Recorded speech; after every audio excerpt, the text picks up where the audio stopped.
ครับสวัสดีครับทุกคนครับ พี่ต้อมมาอเมริกาตั้งแต่ปีไหนคะนี่มาตั้งแต่ปี95อายุ16ปีเกือบ1995ใช่ครับยี่หลีบ่ ปีนี้1995บ่มาด้วยวีซ่าอะไรคะมาด้วยวีซ่าติดตามพ่อเป็นครูก็เลยติดตามพ่อเป็นวีซ่าท่องเที่ยวติดตามพ่อมาเที่ยวใช่ไหมแล้วพ่อก็เลยทิ้งแล้วพ่อก็เลยทิ้งให้เป็นเด็กกำพร้าที่อเมริกาใช่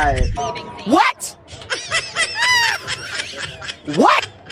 ป้าก็เลยเทคแคร์ต่อ ป้า ก็เลยอดาปให้เป็นลูก ป้าเลยรับเลี้ยง ใช่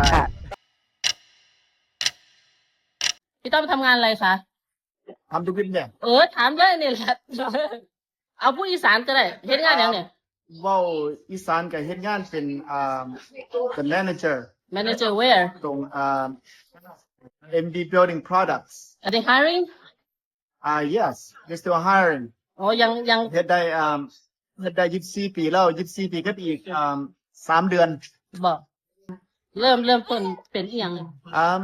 เริ่มต้นเขาก็เฮ็ดงานเข้ามาแบบดึงของแต่เขาก็เป็นเหมือนเฮ็ดงานเลี้ยงงานทั่วไปเฮ็ดงานแบบพวกlabor ทั่วไปเขาก็พยายามไต่เต้าอันนี้คือ24ปีที่แล้วเนาะ24ปีที่แล้วชั่วโมงละเท่าไหร่7เดือน7เดือน25 $7 25 เซนต์ครับแล้วปัจจุบันนี้เท่าไหร่แล้วปัจจุบันนี้ใช่ไหมทำงานได้ปีละเท่าไหร่ที่แล้วมันเป็นไอ้ private company มันก็จ่าย115,000 115,000คืออะไรวะ115,000 ต่อปีอันนี้เป็นระดับแมเนเจอร์นะคะทุกคนที่บริษัทเขาเรียกอะไรนะ MD Mecklenburg Duncan เหรอใช่ที่โอกาโฮมารัฐโอกาโฮมาแต่ถ้าคนอื่นนะเขาก็ได้เยอะกว่าเรานะบางคนเนี่ยได้160ก็มีแมเนเจอร์เหรอเป็นแมเนเจอร์เหรอ